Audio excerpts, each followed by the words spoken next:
Muchas gracias, Belén, por tu generosidad, por contarnos hoy sobre la indumentaria española, por tener esta visión en la que el arte nos puede ofrecer cómo vivíamos en una época, cómo se vivía en una época y donde además el poder contemplar cómo fue la moda durante la época del Greco y vamos a, como tú muy bien has estudiado, ¿no?, en tu presentación, no solamente es en la época del Greco, sino casi en todo lo que abarca parte del siglo XVI y parte del siglo XVII. Bueno, simplemente era para daros una breve ponencia de lo que es el vestir a la española, ¿no?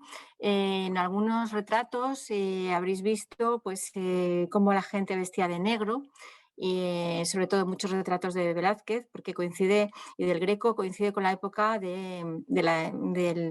donde España, en el denominado siglo de oro español, bueno, pues tenía una gran hegemonía desde el punto de vista militar, político y cultural, ¿no?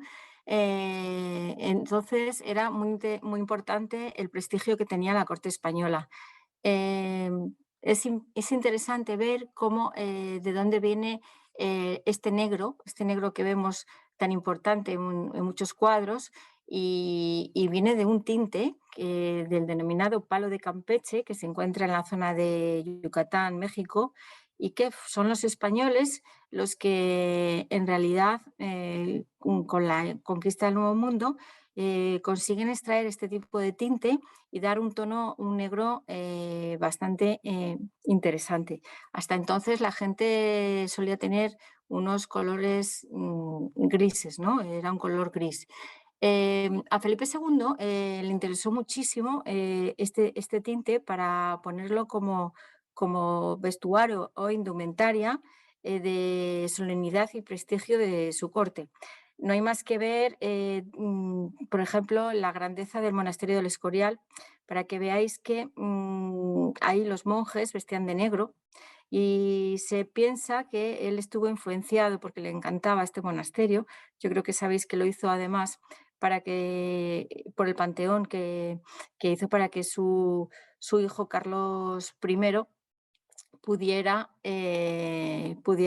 bueno, para que, perdón, su padre Carlos I, era un deseo de Carlos I que enterrara ahí a todos los Austrias. Entonces, el Escorial se hizo por este conocimiento. Es importante ver cómo le influyó mucho el monasterio, por así decirlo, para que este color que imprimía austeridad y solemnidad se imprimiera también en toda la corte, ¿no? Esto por una parte. Luego vamos a ver, claro, aquí hay sin las diapositivas, pero bueno, vamos a ir comentando. Es interesante ver cómo hay una cosa muy importante en la indumentaria, que es la silueta. ¿Qué es la silueta? Pues es un tipo de lenguaje, ¿no? Un lenguaje de cómo se forman los vestidos, la indumentaria, que indicaba también el posicionamiento social de una persona. En los retratos que veis en los museos, sobre todo de personajes de la corte española, vemos grandes momentos del vestir a la española. Podemos diferenciar a los historiadores varios, desde el reinado de Carlos I hasta el último reinado de Carlos II. Es interesante ver cómo con Carlos I hay una influencia borgoñesa o flamenca o alemana, ¿no? Es lo que diríamos Alemania. Y es ahí donde Carlos I aparecerá, como tenemos un retrato que os iba a presentar hoy, que está de Tiziano, que es el emperador Carlos V con un perro, donde se aprecia perfectamente en lo que es el vestir con una silueta en forma de triángulo, ¿no? Con los hombros muy anchos y con una cintura muy estrecha. Y luego, fijaros, es impresionante, las capas ya existían, ¿no? Pero lo que es ponérselas por los hombros era lo que se denominaba vestir a la española también, ¿no? Hay muchas capas, había bohemios, tudescos, ferreruelos. Esto es un ferreruelo o herreruelo, que se puede llamar igual, y podemos ver que era algo que imprimía era específicamente español, ¿vale? Siguiendo a la siguiente diapositiva, es la que yo les estaba comentando. Sí, esto, perfecto. Mirar, si os fijáis aquí, os estaba comentando cómo se vestía en la época de Carlos V. Este es el cuadro que os decía. Veis que es una, incluso si es una silueta sinuosa, por así decirlo, en el sentido de que era el hombre el que ostentaba el poder no solo de los hombros, sino también de las piernas, pues que tenían que estar muy bien musculadas. Esto se veía a través de los pantalones o calzas y a través de las medias, que no sé si lo podéis ver aquí. Vale, entonces quedaros con esta idea de la silueta de Carlos V para que veáis cómo existe una evolución a lo largo de los reinados de los Austrias. En la siguiente diapositiva podemos ver el tema del acuchillado también, que forma parte del vestido de los Austrias. ¿Por qué? Porque el acuchillado también procedía de un tipo de trabajo militar que tenían los mercenarios alemanes que estaban en diferentes campañas militares. ¿Qué era el acuchillado? Pues era un tipo de uniforme donde se veía el forro interior. Esto era muy importante porque veremos muchas calzas o trusas, que también se llamaban así a los pantalones, donde aparecen acuchillados. Y si lo pasamos a la siguiente diapositiva, podemos verlo en las calzas, ¿no? Que estos son los primeros pantalones de la época de Carlos I. Veis que hay unas braguetas de armar que se llamaban, donde se veía, como veis, una gran sensualidad en cuanto al vestir masculino, porque las mujeres era todo lo contrario. Seguimos pasando, Raquel. Sí. Vemos también, por ejemplo, este pantalón o calza, pero es un poquito más pantalón, también con la misma idea. Seguimos pasando y vamos a ver, por ejemplo, ya lo que es el vestir a la española de la época de Felipe II, ¿no? Es la época de mayor auge. Quiero que veáis también el tema de la lechuguilla o gorguera, que como veis es este cuello que era independiente y que estaba formado por encajes. Llega un momento en que el encaje, la gente se gastaba tanto dinero en los encajes que se tuvo que hacer una ley contra la ostentación en el sentido de que se tuvo que parar, ¿no? El tema. Estas lechuguillas se llamaban así porque imitaban un poco a las lechugas, a las hojas de las lechugas cuando se abren y se aprecia perfectamente, bueno, pues que hacía un contraste con el vestir a la española, ¿no? El vestir a la española era tan importante, fijaros, que un embajador, si quería venir a ver a Felipe II, tenía que vestir a la española, ¿eh? Y se tenía que hacer un traje a la española. En cuanto al tema de las mujeres, podemos apreciar aquí un poquito para que veáis cómo vestían ellas. Ellas tenían que tener una forma de línea recta y angulosa. Bien, vemos aquí la silueta de las mujeres. Las mujeres, en cambio, tenían que vestir de una forma muy diferente. No se veían, como veis, no se aprecia el busto de la mujer, las formas son de líneas rectas, angulosas, y podemos ver que en los trajes de la nobleza española, incluso de las reinas e infantas, bueno, es todo no solo lujo en cuanto a los tejidos, porque eran brocados rematados. Un brocado es una tela con un dibujo cosido con hilos de oro o plata. O sea, imaginaros el poder y el lujo que tenían estas prendas. Todo era carísimo, ¿eh? Solo, pues claro, las clases privilegiadas se lo podían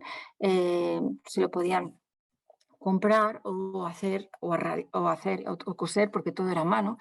Y luego vemos también cómo estos vestidos llevaban joyas, muchísimas. Pasa, Raquel, si quieres. Sí. Joyas, y vemos el cuello de lechuguilla y demás. Los peinados también evolucionan. Interesante, por ejemplo, que veamos que los peinados, a medida que la gorguera o lechuguilla se hacía mucho más grande, el peinado se tenía que ir disminuyendo.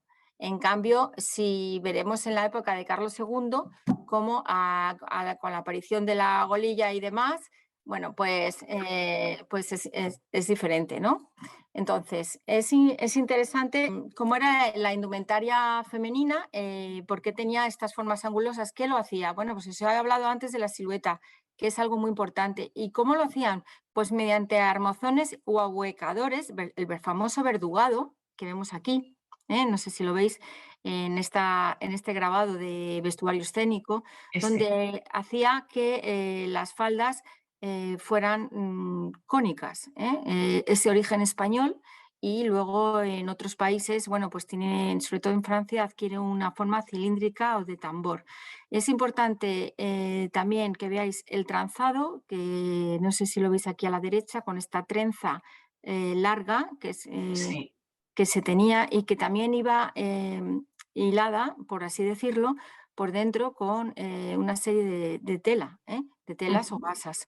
Y luego los chapines. Los chapines también ujú, es un calzado tipo plataforma, donde, como podéis ver, era bastante incómodo. Este calzado tenía una suela de corcho o de madera, y se realizaba solamente lo utilizaban las señoras cuando salían a la calle, puesto que ya sabéis que generalmente ellas pues caminaban con un carruaje, iban de los sitios de un sitio a otro con carruaje. Para ir por el barro muchas veces tenían que ir con estos zapatos e incluso con ayuda, ¿vale? Se llaman los famosos chapines. Los chapines fueron muy importantes solo en Italia, en Venecia, porque era tan incómodo que no se adoptó mucho. Pero quedaros con la idea de que en el vestir a la española es el verdugado, el tranzado y el chapín lo más importante, ¿vale? Bueno, este es un chapín de pieza que existe en el Museo del Traje. Como veis también se iban acorde con los trajes y iban algunos, pues eso, realizados con telas y con, como veis, pasamanería. Seguimos pasando y vemos también, por ejemplo, em, a Isabel de Borbón en un cuadro de Velázquez, y vemos el vestir a la española. Fijaros aquí la importancia que tiene también para hacer esta silueta tan plana, cómo por dentro llevaban un ahuecador o cotilla, que antes, bueno, si queréis al final se ve que estaba anterior, y esto en la zona interior. Y luego además tenían una ballena, una parte de lo que es la forma del vientre, tenían una forma triangular que se realizaba con una ballena que es una lámina lo pongamos. bastante... Sí, este es el cartón Es de este, queso ¿verdad? en el interior. Estos son los primeros corsés. Este es el ahuecador, el de la izquierda que veis es el español y el tambor es el francés, ¿vale? Esto será el origen de todos los ahuecadores que vamos a ver a lo largo de la historia de la indumentaria. Y fijaros, en el siglo XIX lo que habrá con las crinolinas y todas estas cosas que hacían en plena época de Isabel II, estos trajes tan como si emperatriz, ¿no? Del siglo XIX. Bien, en el vestir a la española, fijaros que, bueno, aquí hay una anotación de Bomboen que decía que la moda española era más a propósito para la gente rica, porque para lucir debidamente exigía no solo telas ricas, recios rasos, terciopelos y brocados de oro y plata, sino además muchos adornos. Y lo veis aquí, este peinado que lleva además se llama el peinado a lo bobo, nunca mejor dicho, donde en el interior se ahuecaba con algodones. El tema de los peinados es curioso porque tardaban horas y horas en peinarse en el siglo XVI y XVII. Ahora veremos un peinado de las meninas y yo he visto en fuentes que tardaban hasta 5 horas. Y me diréis, ¿cómo? Bueno, pues generalmente ponían orquestas y músicas para que se entretuvieran las infantas o estaban los bufones por ahí, que muy bien ha retratado Velázquez, pero para que vierais cómo se podía aguantar tantas horas. Estos trajes eran solamente para ocasiones especiales, es decir, no se lo ponían constantemente porque esto si no sería horroroso llevarlo, de lo incómodo que era. Y bueno, vamos a ir mirando más trajes. Sí. Sí, vale. Este es otro traje entero de vestir a la española. Como veis, este se podría llamar con basquiña y cuerpo, que además va conjuntado. Y luego fijaros cómo había unos brahones o hombreras en la parte de las sisas, que lo que daba era como más volumen a la prenda. Eh, ¿Este es como el Brown Belén? Estos sí, son los no, el brahones. brahón es este círculo que hay encima de la manga. Ah, vale, este de aquí. ¿Vale? Lo otro esto es una manga en picas, que se llama así porque es como una forma de manto encima, Ah, ¿vale? Y deja ver el jubón. El jubón es esta manga blanca que veis, el jubón, que siempre era la prenda interior después de la camisa, que se ponían siempre tanto hombres como mujeres, debajo, ¿vale? No sé si Mm, luego tendremos alguna pregunta, pues me preguntáis. Y luego veis la lechuguilla, que es muy importante porque imprimía, daba un carácter de solemnidad, sobre todo hacía que la persona andara erguida. Es que te pones esto y tienes que andar así, o sea, esto sí o sí. Luego vemos los peinados y luego las plumas o penoche de plumas que se denominan airón y que muchas veces, bueno, pues están en los cuadros. Si seguimos explicando más, pasas más diapositivas, bien, están las sayas. Las sayas son los vestidos enteros, ¿vale? Las sayas, como vemos aquí, esto es también español y vemos sobre todo las mangas en picas, como hemos visto aquí antes, y el jubón, como veis, no, aquí hay otro, manga en picas.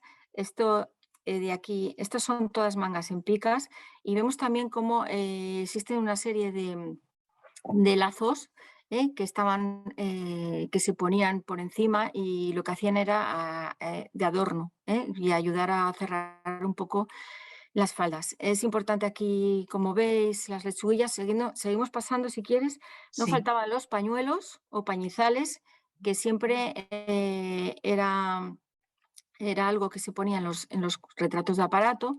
Y también aquí vemos unas mangas redondas. Como vemos, con una manga redonda se permitía una mayor habilidad con los brazos y generalmente lo tenían las chicas adolescentes, eh, adolescentes, ¿no? Son las que más lo llevaban.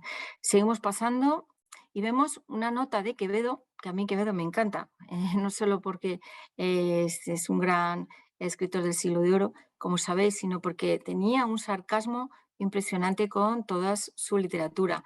Y decía, por ejemplo, nuestros sentidos están en ayunas de lo que la mujer y ahitos de lo que le parece. Si la besas, te embarras los labios. Si la abrazas, aprietas tablillas y abollas cartones. Si la acuestas contigo, la mitad dejas debajo de la cama en los chapines.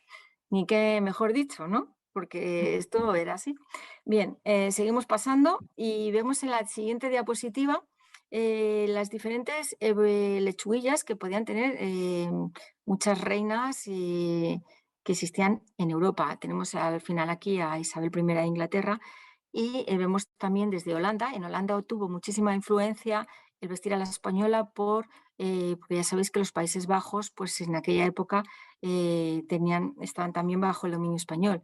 Luego vemos aquí algunas reinas que son de otros países, pero vemos cómo tuvo su influencia. Si seguimos pasando, en la siguiente diapositiva ya estamos en 1623.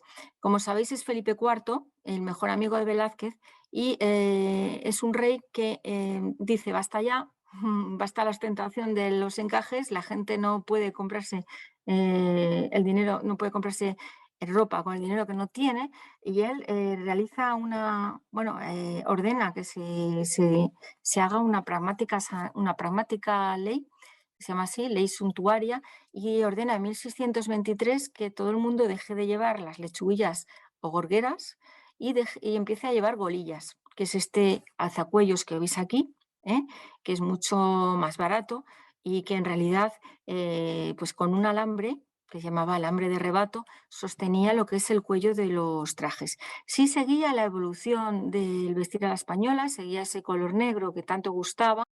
¿Veis? El traje negro y con la golilla que hacía el contraste. Seguimos pasando y vemos ya en un retrato, que este lo conocéis porque son eh, cuadros de la infanta Margarita, como vemos aquí, y de la reina. Vemos el guardainfante. El guardainfante es un armazón que es más bien que tiene el volumen por las caderas. El guardainfante era la máxima complicación del ahuecador, en el sentido de que ellas no se podían sentar. Existían sillas especiales para poder sentarse. Es decir, eran un poco altas, era como estar en una especie de barra, hoy en día de un bar, y te apoyabas, o en el metro, que yo he visto algunos, te apoyabas un poco ligeramente, porque no se podía uno sentar. De hecho, para entrar por las puertas a veces tenían que entrar ladeándose. Mirar la complicación del peinado que lleva la reina. que era con alambres, con postizos, muchos postizos, muchas gasas dentro, se llamaba palisade. Para llevar este traje tenías que ir con el peinado de menina, es decir, tenías que llevar este tipo de peinado, no valía otro. Esto era un peinado muy español. En las cortes europeas no gustaba nada, lo declaraban como horroroso, incluso en la corte francesa. Lo que sí es cierto es que más adelante en la corte francesa, en el siglo XVIII, se puso de moda el peinado a la frontage, que además tenía hasta maquetas de barco, ¿no? Esto, si algún día se habla del siglo XVIII, bueno, pues se puede ver, ¿no? En muchas películas de María Antonieta, por ejemplo, lo podéis ver. Bien, seguimos pasando y vamos a entrar ya recapitulando un poco los diferentes sayas. Vemos aquí el vestido a la española, esta ya la hemos visto, si quieres pasamos. Sí. Y vemos aquí un cuadro de una niña. ¿Por qué os pongo esto? Porque el cuadro de los retratos infantiles a mí también me llama mucho la atención. Fijaros, en la infancia los niños iban fajados, que es una tradición romana, hasta los 6 meses. Es decir, iban totalmente con toquillas, de forma muy fuerte y demás.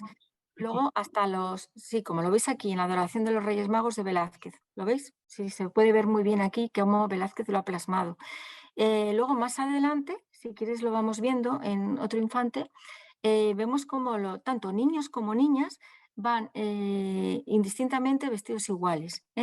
Este niño va lleno de amuletos, que vamos a explicar aquí, que me voy a detener un poquito. ¿Qué son los amuletos? Fijaros, como había tanta mortalidad infantil, los niños se morían muy prontito por enfermedades y demás, los padres, en este caso reyes, porque estos son infantes, les ponían unos tijeros, que son unos cinturones, como veis aquí, llenos de varias piezas. Yo os puedo decir aquí que, por ejemplo, hay una higa o una mano de azabache que era contra el mal de ojo.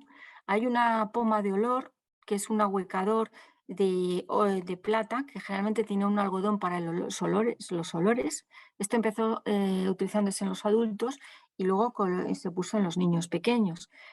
Como veis, hay relicarios, hay muchas medallitas y demás, porque también incluso hay, ¿cómo se llaman?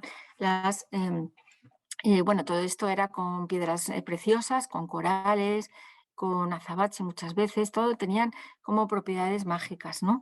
Y bueno, es interesante porque poca gente lo sabe, que estos retratos de infantes, bueno, pues se ve muchas veces cómo estos niños estaban como protegidos, por así decirlo, desde el punto de vista mágico o religioso.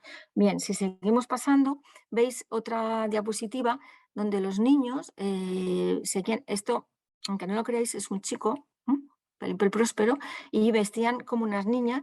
Solamente a partir de los 5 u 8 años, como es el cuadro siguiente, veis aquí el niño lleva todo de todo, campanilla, sonajero, aquí lleva en el hombro la higa de azabache contra el mal de ojo, o sea, imaginaros cómo les protegían. Si seguimos viendo la siguiente diapositiva, veis aquí a las hijas de Felipe II, Isabel Clara Eugenia y Micaela, ya con 5 y 8 años ya empiezan a vestir como las mamás, es decir, los chicos como los hombres mayores, parecían niñas pequeñas, parecían señoritas pequeñas, y los hombres pues vestían como los caballeros. Es decir, vemos aquí este retrato, visten a la española totalmente, como veis, todo lo que hemos visto, lo que es el jubón, lo que es el traje o saya entera, lo que es la lechuguilla gorguera y lo que es el peinado recogido, cuando la gorguera o lechuguilla es independiente. Entonces, hemos visto la evolución.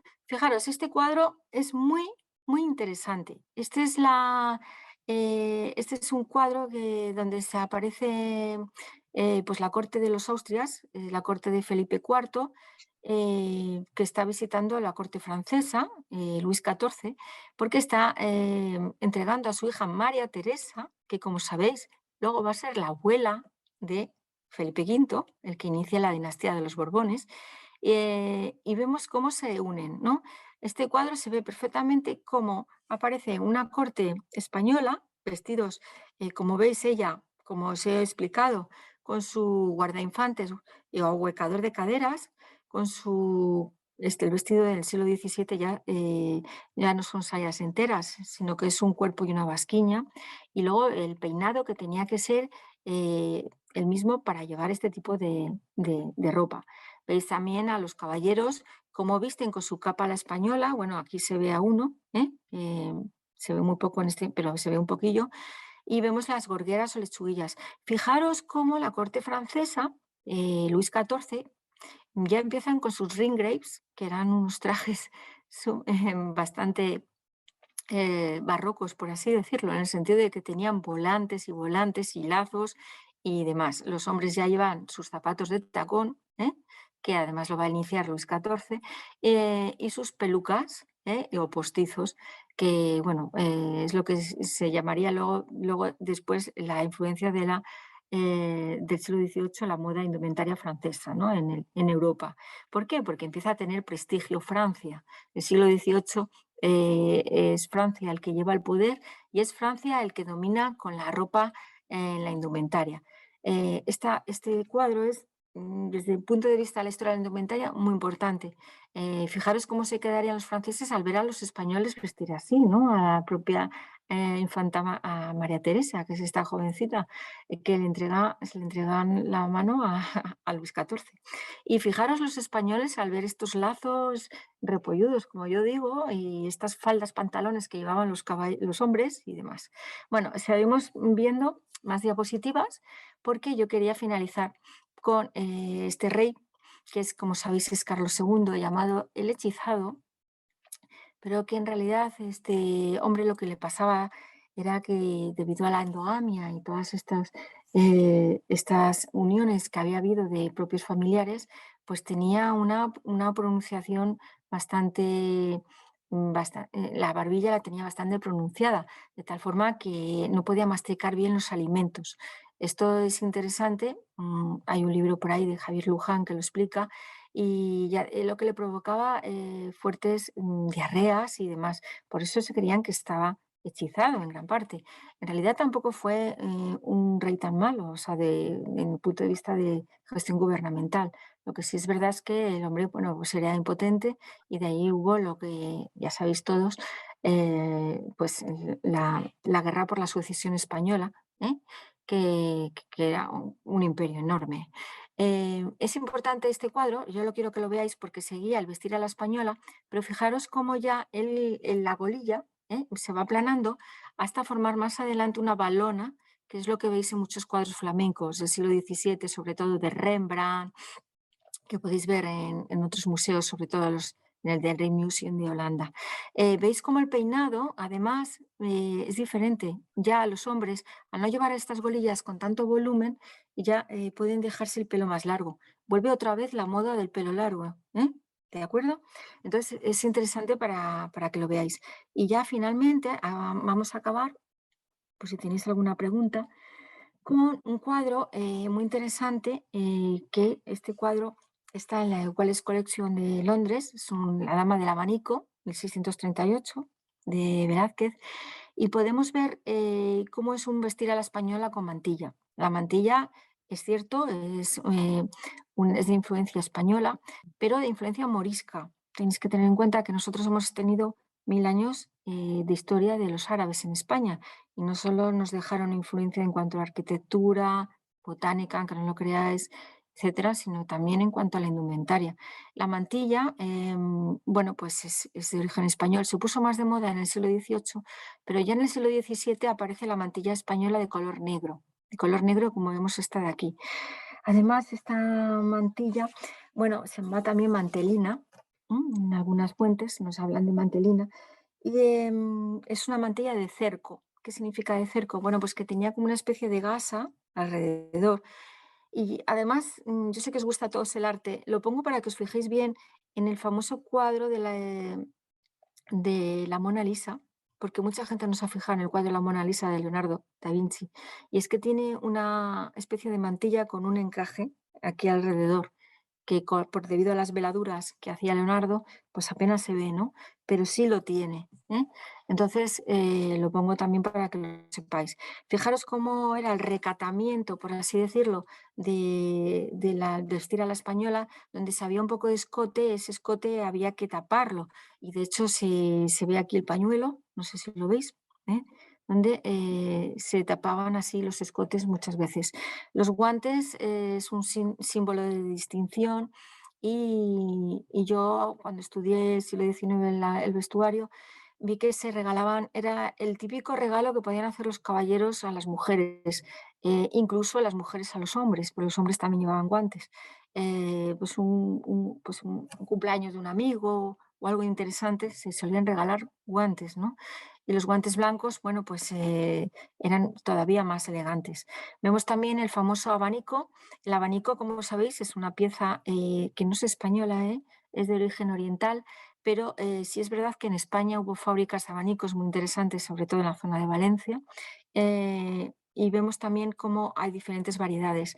Este abanico que lleva esta dama es un abanico brisé, donde no existe país, ya sabéis que el país es la zona donde se puede hacer eh, el dibujo que decoraba el abanico muchas veces, sino que son unas varillas que hacían que las mujeres, bueno, pues en un momento lo cerraban. Y en torno al abanico, bueno, pues ya sabéis que existía un lenguaje no verbal, etcétera, muy interesante. Y bueno, yo creo que ya hasta aquí mi intervención. No sé si tenéis alguna duda y demás, pues encantada. No sé si habéis aprendido más o menos lo que es el vestir a la española. Ya lo creo, Belén. Muchísimas gracias porque ha sido fabuloso el recorrido que has hecho tanto por la moda masculina, moda femenina, sobre todo ver cómo en la femenina se ocultaban todos los atributos, excepto con el verdugado, que lo que hacía era ponderar, ¿no? Y Ujú, también los chapines, que me ha parecido interesantísimo. Y qué decir de los peinados, porque claro, ese peinado que nos has contado de las meninas es ujú, fantástico. Y la verdad, hasta la transición, esta última obra que has comentado, me resulta de la más, además de que no la conocía, me ujú, resulta sumamente interesante porque veo como, como los inicios, ¿no? de lo que va a ser o lo que vamos a llamar como lo goyesco, ¿no? Luego ujú, la mantilla y ahí ujú, estamos con Picasso como lleva siempre la identidad española a su pintura a través de la moda y el color, por supuesto, y de ese carácter que él hace. A mí me ha encantado, Belén, y te ujú. felicito y te lo agradezco infinito todo lo que hemos Nada, aprendido nada. hoy. Yo encantada, ya sabes.